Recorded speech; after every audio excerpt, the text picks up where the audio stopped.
You are listening to AP Taylor Swift, the podcast for Swifties who are all about the lyrics. We're your hosts. I'm Jen. I'm Muncie. And I'm Jody. And we are your unofficial professors of Taylor Swift.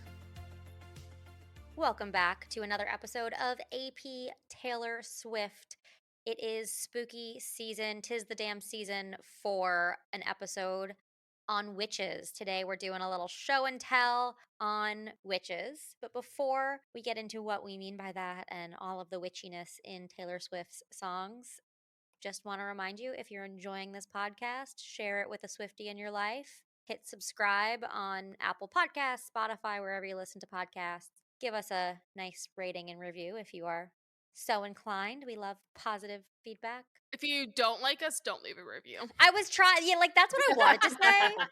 I did want to say that. That's why I said if you've got something, we like positive feedback. Negative feedback, Constructive can be sent us in the DMs. Our DMs are open to constructive feedback. Our reviews are closed to constructive feedback.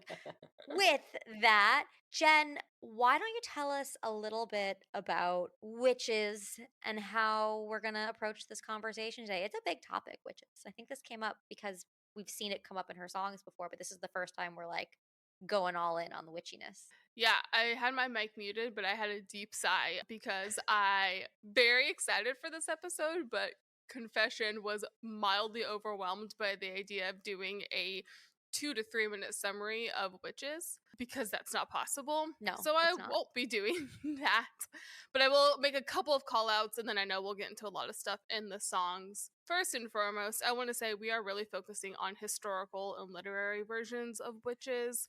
So in modern day, we have Wicca as a religion, and that is a whole thing that some people love, some people hate. Frankly, we're just not going to get into it. Mostly because we're not qualified to get into it. Are we qualified to get into it historically and literary? Slightly more. So that's what we're going to do. And so I just want to acknowledge that right at the top. 2, if you haven't listened to episode 23, Mad Women, and episode 7, Ecocriticism, feel free to continue listening to this one, but those episodes definitely play in the same water. We're going to play in today a lot about women and nature and versus masculine and science, and all of those things are definitely a really big part of witches historically, literarily. So those are 2 episodes I just wanted to call out as well. And then really the concept of witches is such a complicated thing because it was religious, it was also a power dynamic. So the only thing I wanted to say up top is if you go through the whole history of witches and different versions of that, the main pattern you'll see is the question of where do people get their power from? And the women who were accused of being witches didn't get their power from men. They got their power from themselves, from collaborating with other women, and from nature. And I think as I was reading through so many things, that was just the biggest trend that I thought was really relevant to our conversation today. The idea of power and where you get it from. Of course, there were witch hunts and witch trials and all of those things. And were some of those women doing bad things? Probably. Women can do bad things. But for the most part, when you read these stories, when you see all of these things, it tends to be more, no, it's more they just kind of rejected the male power structure. For example, witches were often conflated with the idea of being like midwives in the Middle Ages. And so they were collaborating. So it was peasant women collaborating with other peasant women.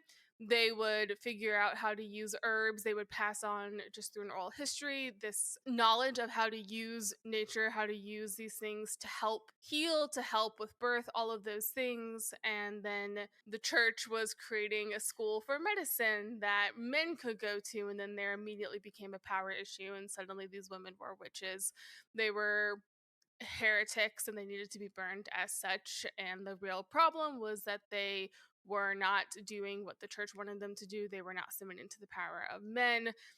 And I just think that's a theme we're going to see. So I literally have like a whole page of notes of other things that we can bring up as we go. But I just think that power dynamic is the most ongoing theme there.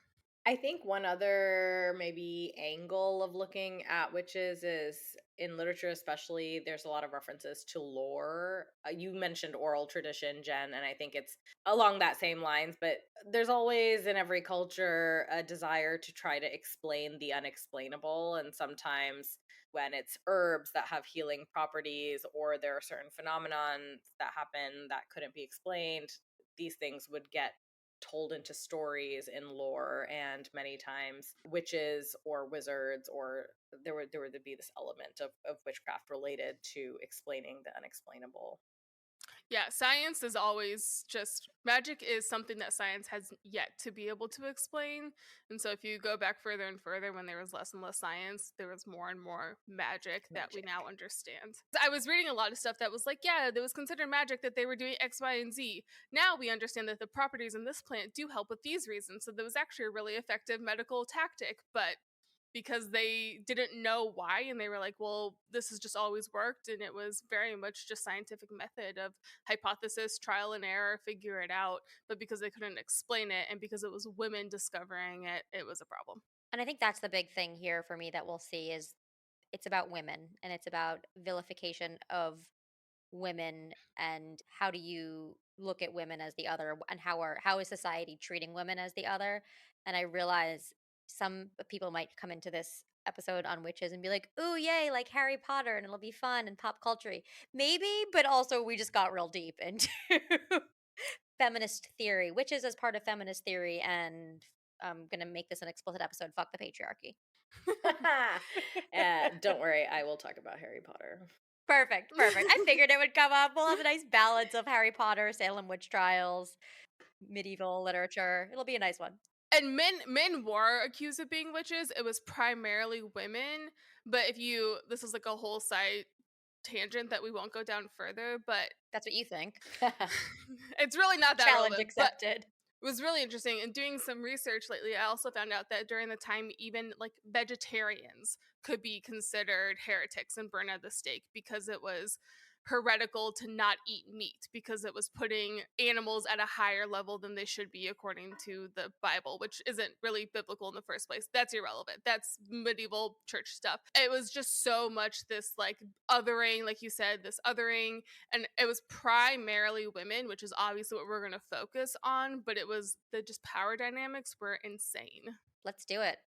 Let's get into our first witch song. Jen, I think you're up first. I am up first, so you just heard me talking. I'm going to keep talking, but I am revisiting a song actually. So we are doing I Did Something Bad, which is from Reputation, track 3, written by Carl Schuster, Max Martin, and of course, Taylor Swift. We discussed the song, I believe, in our Satire episode and kind of the playing with the idea of burning witches and all of that. And we said we'd come back to it, but she's taking on the persona in this song of someone who's absolutely in control, who's playing men, who is just kind of screwing them over and having a grand old time doing it. I really wanted to talk about the power dynamic, like I said, of does your power come from? Because I think that's really key here. And didn't say this at the beginning because I knew I was going to say it now, but I wanted to look into the etymology of the word witch, because when we did that with the Mad Women episode, talking about how hysteria comes from the Greek word for ovary, and there wasn't really anything super fascinating with this word. It mostly just means like magician and sorceress.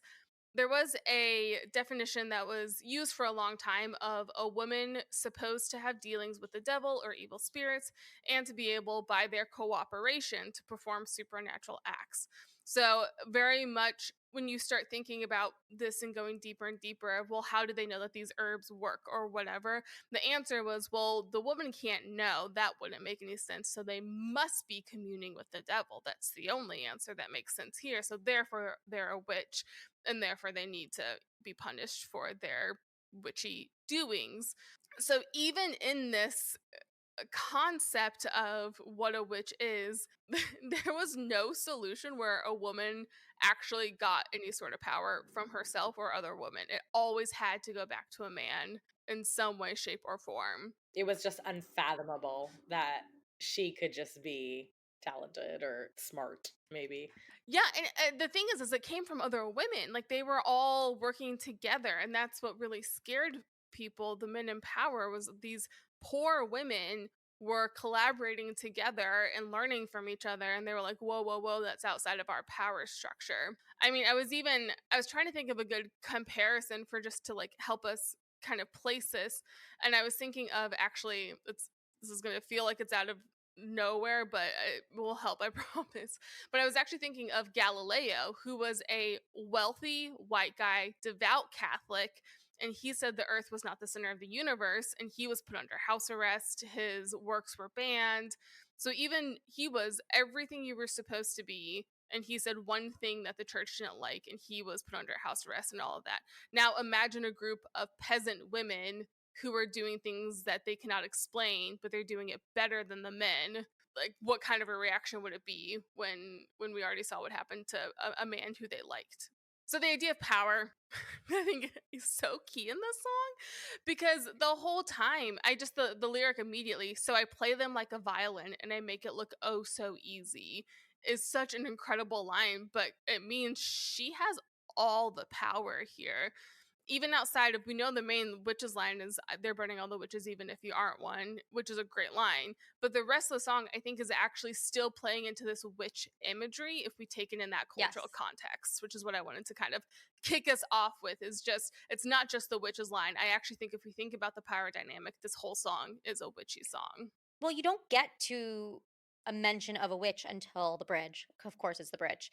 But to your point, Jen, the language throughout the song gets you there, both in the power dynamic. So you know you have a powerful woman who is in control and doesn't necessarily care what anybody else thinks. You also have, I can feel the flames on my skin, which then we know later on in the bridge is refers to they're burning all the witches. But I guess it could be just there's pressure, it could be symbolic, flames, pressure, or torture, but I think it poetically it refers to what she's talking about with they're burning all the witches. I also think too, if you we it's so fun going through these songs trying to think about them if you didn't know how the song ended, because we know them so well. That Right. feels insane. I actually think there could even be a reading too, because we have the first verse and then we have that chorus. I can feel the flames on my skin, crimson red paint on my lips. I actually, going back through this again, imagining if I was listening to this first time, I could have seen myself thinking of that line, I can feel the flames on my skin, as hell, as if Oh, yeah, that's good too. I'm going to go to hell, or I am from hell, whatever you want to know, whatever you want to say. And crimson red paint on my lips, just very much embracing that, which I think I have a question I will ask later at the end of this segment from my song. But I think it's just, we know it's eventually witches, but then there's also, witches are being burned at the stake, the fires of hell. I think those all play together. They absolutely do. I think Yeah. witches were thought to told what to do by the devil. It was the devil that was, at least in Salem witch trials, they were accused of the devil controlling and telling you what with these witches what to do. Which, it actually makes me go back a little bit to, this is a random throwback to our Pride and Prejudice conversation, how we talked about with Lydia and Mr. Wickham, how Lydia's great sin was wanting to like kind of fall in love and be a little bit shallow, and Wickham was a full-blown con man, and they got the same level of punishment. And if we go through here, her big sin is, Fly them all around the world, make them want me. yeah, Is being a temptress. is Her sin is being a temptress, being a woman with the crimson red paint. but to on her lip. playboys and narcissists, like she's not, Right. it's not like, To bad men. it's not like she's being, a succubus and trying to take down really good men. The whole point of this song is these are bad dudes, and she's just like, all right, let's play the game you want to play. But she did something bad. These are bad dudes, but she's the one that did something bad. They say I did something bad. Oh, thank you. That's another element that I always Very liked about important this song. distinction. Yeah. Innocent until proven guilty. Well, and one question I had about this song that I truly don't know if I know what I think my answer is. So it's, we go through this and it's all about, they say I did something bad, and then she's saying I had fun, I do it again, but they say it's bad. And then we, of course, the bridge, they're burning all the witches even if you aren't one. They got their pitchforks and proof, their receipts and reasons. They're burning all the witches even if you aren't one. Light me up, light me up, light me up, light me up. Do you think in this song she is identifying as a witch? Yeah, I was actually trying to find out because I know that with witches, they did the boiling water test to see if you were a witch or not. There were these tests that To people see would if you come up float with to see or if you float. Yeah, and Yeah, they would obviously, like throw you in the water. they would look to see if you have the marks of the devil or marks right. of what do they call the cats and all the animals they're supposed to like feed off of you. I Yeah. just listened to like 7 different podcasts on the Salem witch trials today. Yeah, and They're all basically blending it's into a my if head. you had a birthmark, you're screwed. Yeah, birthmark, scar, like anything. But the idea being that was it if you float, you're a witch. And if you sink, yes, if you float, you're a witch, but if you sink, you just died So because you're dead either way, But right? Like yes. it's like correct. if you float, you're a witch, therefore you will be killed. And if you drown, then it's like, oh, unfortunate. Guess this person wasn't a witch after all. Like how So sad. convenient. Moving on. But I was trying to see if there was anything related to that with the burnings as well. If like you survived the flames, I think they just burned witches in they just Europe. burned them Yeah. at the stake because that was the only way to get rid of a witch. I think in this song, what she's saying is she's specifically referencing the witch hunt phenomenon, not necessarily even, it's almost irrelevant if she's a witch or not, because the people have gathered and they have formed a witch hunt. And I think that was the point at the time of these trials, whether the women actually were witches or not, which now we know obviously they're just normal people. But that wasn't even the point. The townspeople would just snowball into these riots, or they would all gather and they would get behind the fact that this one person is a witch, we must eliminate her. It caused a scare because it was just this groupthink kind of phenomenon. And I think that's kind of what's being referenced here is just like, all right, like you all have made up your mind, so come at me. Yeah, I think she's using witches metaphor. I mean, obviously she's using witches metaphorically, but I think it's in the reason it's a witch metaphor is because society looking to her and what she's doing and saying That witch hunt, yeah. you're doing something that I don't approve of, therefore you are bad. And she's like, they say I did something bad, but I feel good. But the witch hunt was such a specific moment in time and such a strong thing. It was very specific. It's not just like the crowds are angry with me. No, they turned it into a witch hunt, which means you couldn't prove your innocence, even if you Right. were. There's nothing you can There's do. And nothing you can do. it was specifically women, specifically for a number of reasons. Either you were poor or Irrational reasons. irrational, that had to do with society, like being an outcast in society of some sort, whether that was not practicing the right religion, not being wealthy, not being part of the in group, or not doing certain things. And I think that that's what she's connecting to And by here. saying they're burning all the witches, I think indicates it's not just her. This is a pattern. This is a pattern that we're seeing for other people like me also, which is I think another unique thing to the witch hunts. It wasn't always just one person or targeted. It was for a group of people. Yeah, I've read one thing that said that at the height of it, there were a couple of towns that were left with only one woman because all the women of the town were burned. Fun times. Wow. I'm sure those men were really happy when that was all over. Like, what did we do? Well, we can wrap this song on this. I think you're right in that it doesn't ultimately matter, but I, having been preparing for this so much and thinking about power so much, I think as we've talked about it, I think my conclusion is I do think she's identifying as a witch for a very specific reason. The "so light me up" to me feels like a dare.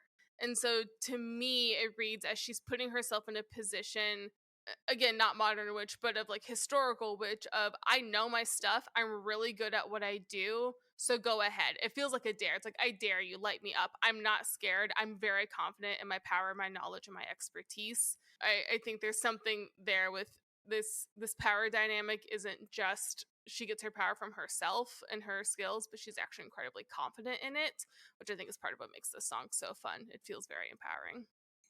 It also reminds me of my first Harry Potter reference of the day, which is I think it's in the third book, but Harry is doing some homework reading about the witch trials, and the textbook has a line about how real witches would enjoy a little tickling sensation when they were burnt because they could obviously protect themselves from real fire. They could cast a spell and they wouldn't actually feel the flames. They just screamed for the fun of it to make the muggles uncomfortable.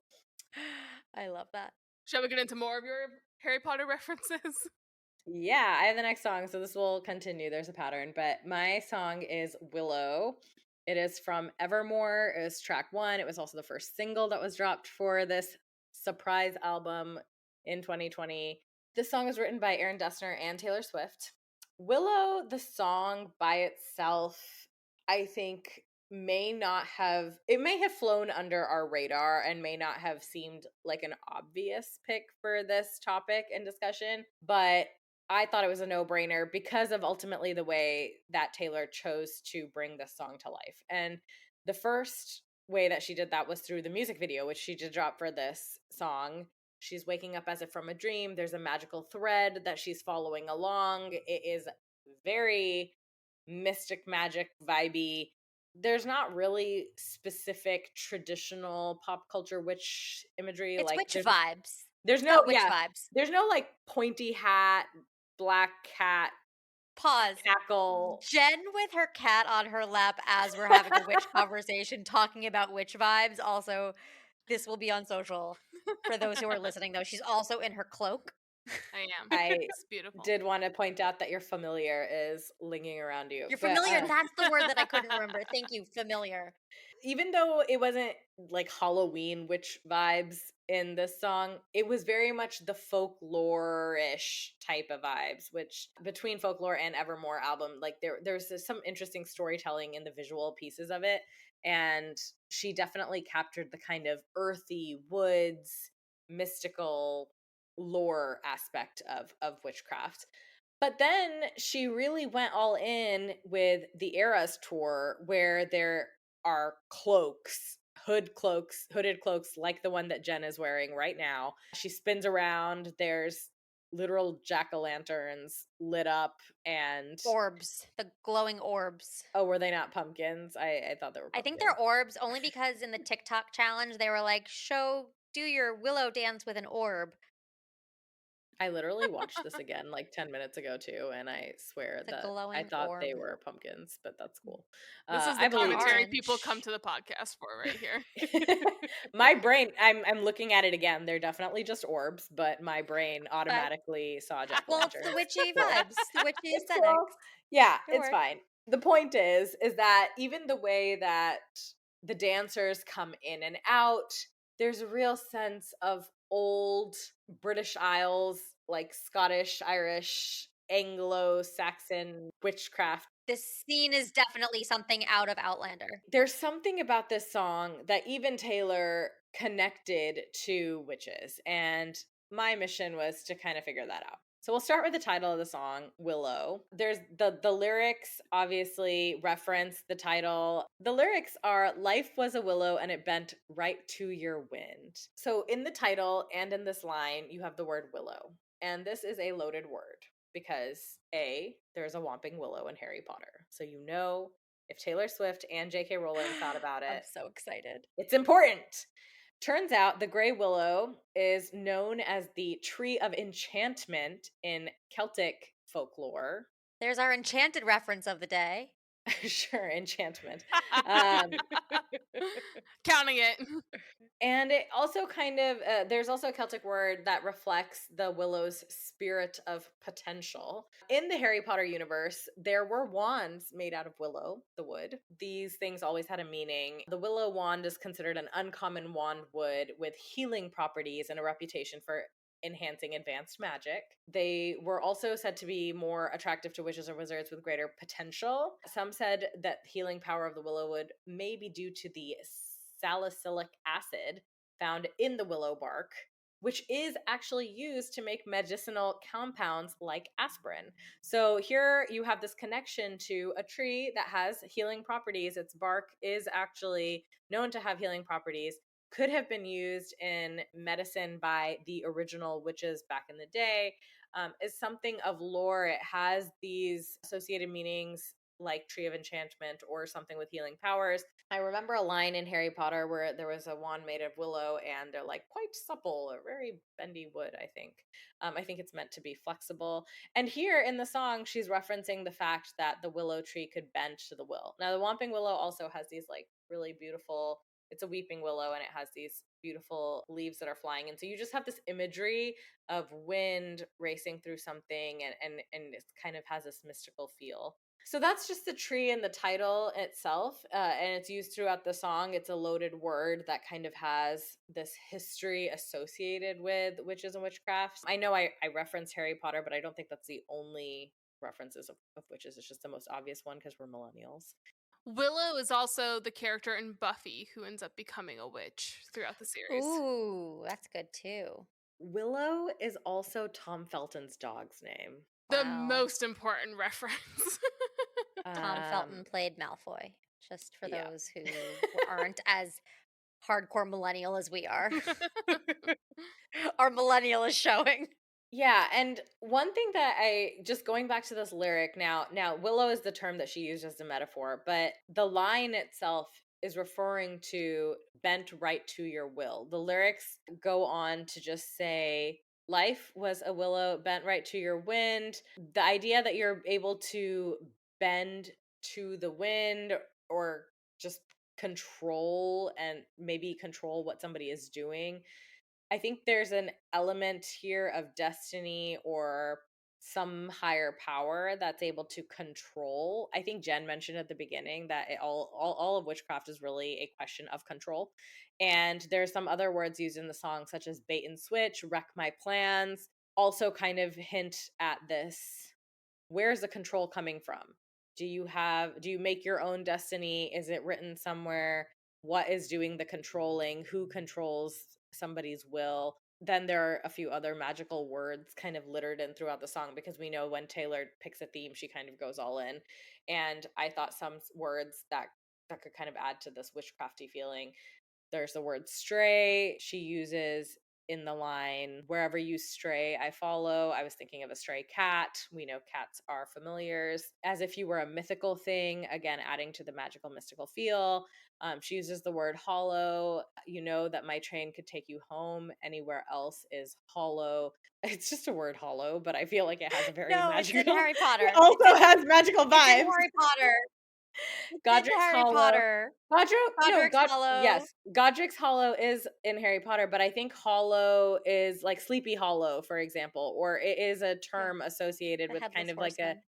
creepy, eerie, Halloween. dark place. Yeah, Halloween.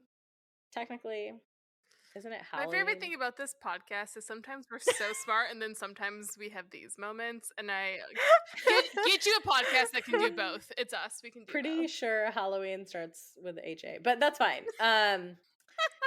Same shit, different day. Potato, potato. Yeah. Anyways, you get the point. Willow is a magical tree.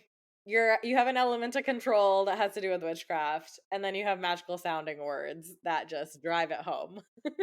I don't know what it is about episodes this time of year where Monsi needs to go on the defensive about why she picked the song that she did, because it was about this time last year where in our fall episode she brought Cornelia Street and had to go hard into why it was a fall song. Yes, autumn wind jacket round my shoulder. I get it now, but I'm noticing in year 2. I'm noticing a trend and I love it. Wait, I didn't really think I was being defensive. I was just trying to explain why. No, you're like. No, but not defensive, but like you're saying, like here, you were like, here's why, here are all the reasons why I'm going to prove this is a witch song. You were well prepared to present your case. Yeah, and like I'm like, I got it. You're good. Like, yeah, this is a witch song, but it just like it felt. Isn't that what we Cornelia do on the Street podcast? vibes.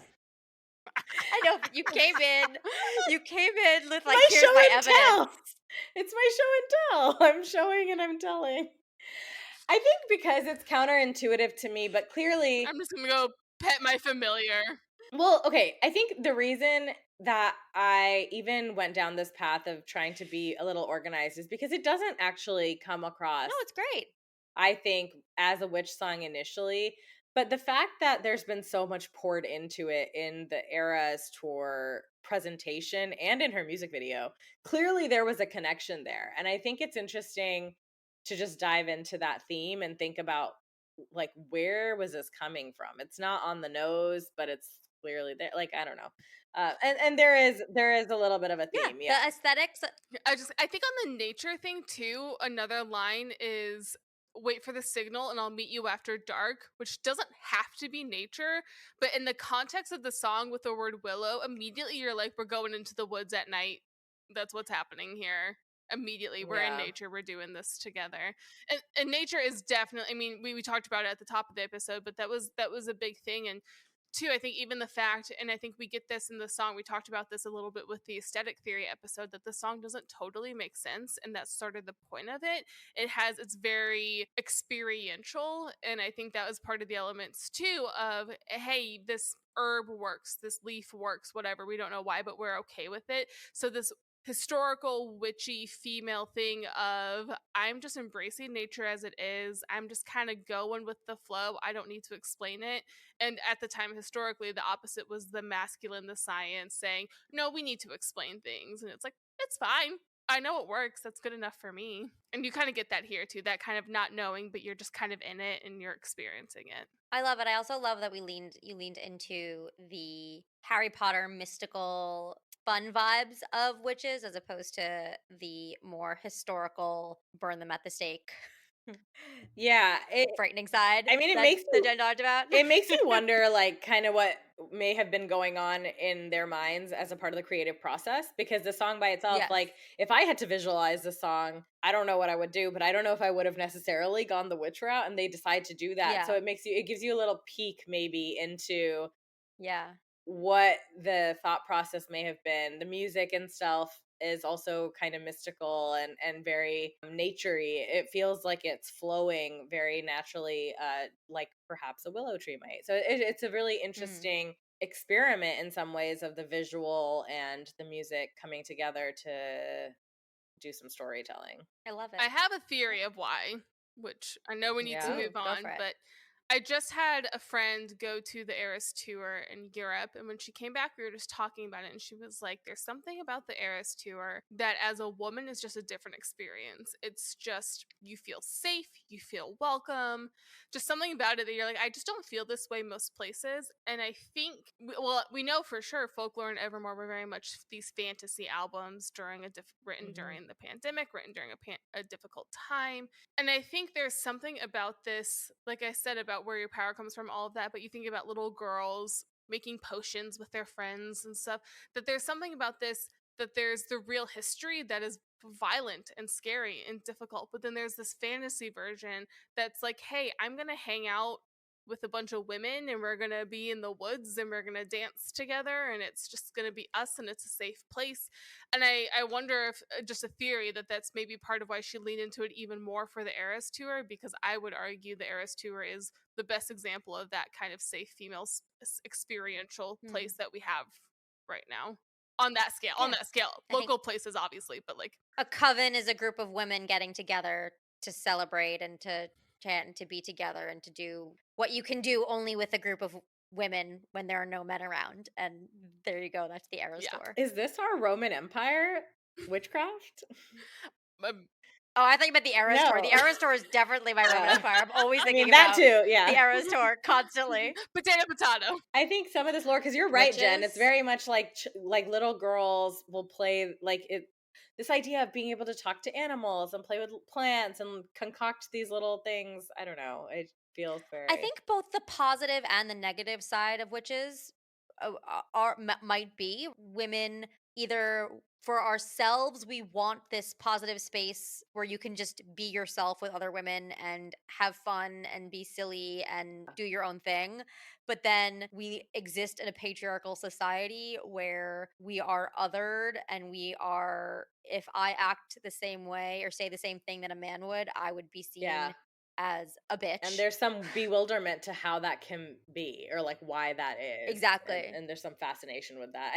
We've talked about this before. Now we're going so off topic, but we've talked about how Henry VIII is like a thing that all women are fixated on. And specifically Anne Boleyn is so fascinating because she was ultimately just accused of witchcraft and killed and beheaded when, like, literally her husband was the problem. So it's just like a very interesting idea. And as we're talking through it, I was like, maybe this is it. Maybe this is our Roman Empire that every woman like secretly is fascinated by. Why take responsibility for your own actions when you just can call a woman a witch and blame her? I just like don't understand. So much easier. Which might be a good transition to my song. So I have the last song today. It was also the song we're going to deep dive. It's also one of our more recent songs. Who's Afraid of Little Old Me?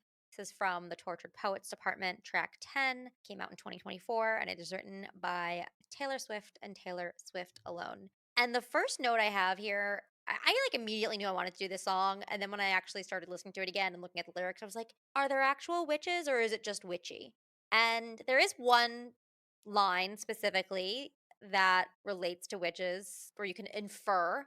I leap from the gallows and I levitate down your street. Women who were accused of being witches in the Salem witch trials were hung. So leap from the gallows, in pop culture, witches levitate. So we do have that specific line that I think is what made me think of witches here. But there is more language in the song, in the lyrics, and the imagery that lean into the idea of female hysteria and fear of women. I was tame, I was gentle, till the circus life made me mean. Don't you worry, folks, we took out all her teeth. So, this idea that a woman may start as tame and meek, but there is something that causes wildness that then they all of a sudden need to be subdued, controlled, or defanged. So, this whole song is about someone who was pushed, taunted, mistreated, and is now to be feared. I love that we do this podcast because we get to look at these songs under so many different lenses. And I love that you just said defanged. What an awesome image. Previously, this line, we took out all her teeth, actually was a Les Mis reference because I know, Jody, you hate Les Mis, but at one point they take out all of Fantine's teeth. But I actually do think that in this context, this also fits so well. And maybe who knows what it was meant to be originally, but I feel like I'm getting a new visual in my head. Also, still get some of the Mad Women vibes, which is very closely related to witchcraft. With the circus life made me mean, it's how witches are born, and with Wicked coming around the corner, I think an Elphaba story, we have this idea More of witches. what makes a witch mean. They're not born that way, maybe they're made that way, perhaps. There's something in society that either pushes women to act a certain way, or maybe it's just that women acting as they are then perceived as disturbed, fearsome, wretched, wrong.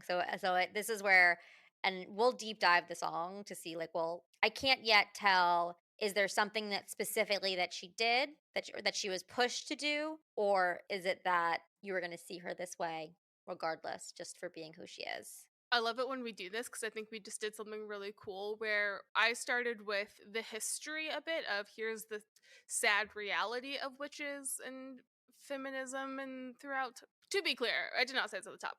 Western history. We very much have been talking about Western history. So Europe and the US for the most part, just to be clear. And then we went into a bit of this fantasy world where women can be witches together in nature and it's a bit happier. And I think the song you chose, as we're talking about this, Jody, is a different fantasy where it's an owning of the power and, in fact, embracing it and becoming powerful and being strong. And there's so many examples of this, but there's this very real female fantasy, I'm sure throughout forever, but particularly now, that I have loved reading, of either sci-fi, fantasy, whatever you want to call it, but of women somehow becoming this very strong and very capable, and the power dynamics flipping. I'm thinking of novels like The Power by Naomi Alderman, which is a world where women suddenly are able to harness electricity. And so if a man touches them, they can shock them. And so then women can protect themselves. They start, doing stuff alone at night, and men start getting really scared to walk alone and start, just the power dynamic flipping. Love it. And you even have a book that I'm currently reading, which is really fun. Well, I say fun, it's also brutal. It's called Shit Cassandra Saw, and it's a collection of short stories that imagines when Cassandra looked into the future, here's this collection of things she saw. So it's a wide range of female-based stories. Some are good, some are bad. And one was a world where women figured out how to splice DNA and turn women into part cockroaches, which cockroaches are like indestructible. Oh my God. So that was really fun. But I'm even thinking too of like the film Jennifer's Body with Megan Fox, that men hate it and are terrified of it because in that movie she like eats men basically, and men find that to be scarier than any other scary movie they've seen. There's like a whole like thing about it, and women are like, this is pretty fun. I love that. So I love that you just went down a whole focus on the role of women. There is no explicit mention of gender in this song. There's no she. There's nothing specific that tells us that this is about women, except there is a line in the bridge: put narcotics into all of my songs, and that's why you're still singing along. So that is specifically it's self-referential. So Taylor is putting herself in the song, which tells us likely that this is a female point of view. But we do have Don't You Worry, Folks. We took out all her teeth. Okay, fine. All right. Well, you just got rid of my whole theory then. Damn it. Sorry. I had this whole theory. It was good. It was good. We were reading into it. I was literally pulling up the lyrics. I was like, wait, what? I'm literally, but think about that. That is one line that says her teeth. Yeah. Yet, and there's a reason for that. And I think the diminutive of little old me is very female coded, right? And the imagery throughout the song, leap from the gallows and levitate, that tells us which we think female. I was tame, I was gentle. We don't call men tame and gentle. I do think that there's something here that it's in first person, and the fact that our singer is female, I think, yes, Taylor has experimented with trying to sing from the voice of Betty. others. Yeah. And listen, I say this not because I don't think that this is something that Taylor feels, right? But I think it's a fun thing to experiment with, to look at this song and think, why do I read this as a female experience song? Yeah. And it is not because of even that just one pronoun, because that's referring to an animal. We took out all her teeth, like that you could read as like a cat. But the rest of the way the lyrics are written and the story that's being woven here feels very female coded. Yeah, and I think worth bringing up again when we do the deep dive and discuss this speaker, because that's very interesting. And then the last thing I'll say about the witches is obviously the Eras Tour and the way she portrayed this in the Eras Tour. She is like actually levitating across the stage, which is amazing. And then you have the visuals of the creepy house behind her. Very witchy, very Mrs. Havisham, who wasn't technically a witch, but same vibes. Just gonna go hard on the vibes word today, guys, because it's a vibes day. Witchiness is a vibe. I definitely see it. I actually think leap from the gallows and levitate down your street is, I mean, it's a very powerful line, and it really sets the tone for this song. Yeah, those words, they're pretty explicitly witchy.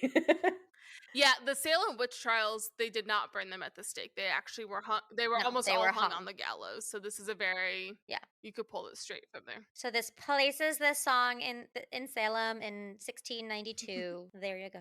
Well, I have a minor PSA to end on, because one of the big impacts of this, one of the big impacts of this, just, I mean, functionally, it's sexism over time, is the lack of female representation in the medical field. Which, if you want to get into more of that, highly recommend the book Invisible Women by Caroline Criado Perez, which she goes into how women are excluded from almost all research and why the data bias of the world, we say, oh, like, let's lean on the data. It's almost always white men. And so it's an interesting book. It's long. But before because specifically in the medical field, though, witches were healers and all of that stuff, and then they were rejected. They were killed in mass, essentially. So just like modern stats, before 1993, women were almost never included in medical studies. So within our lifetime is when women started to be included in medical studies. And there's failure to study women has contributed to women experiencing adverse effects from medication at twice the rate of men. And it's way, way worse for women of color. They almost never actually look at the intersection of race and gender when they do these studies. And so in the few things that they have, that it's just there's almost no representation, which is a depressing note. But it's just I'm just saying, like, all the stuff we're talking about, Thanks. it did lead to this. So please advocate for yourself with your doctors, because the research is not on your side and you know your body better. So advocate for yourself. There we go. That's a good end. That's a good way to Be end the on witch this you one. were born to be and advocate for yourself. Embrace your power. Want that on a t-shirt. There it is. Leap off of those gallows and levitate down the street to your local doctor and demand better health care. Well, that wraps up our witches episode for today. Join us next time as we do a deep dive into Who's Afraid of Little Old Me right here on AP Taylor Swift. That's all we have for you today on AP Taylor Swift. Be sure to rate and review us on your favorite podcast app. Follow us on your social channel of choice at AP Taylor Swift to stay up to date. And join us next time as we overanalyze and deep dive into the next Taylor Swift song on AP Taylor Swift.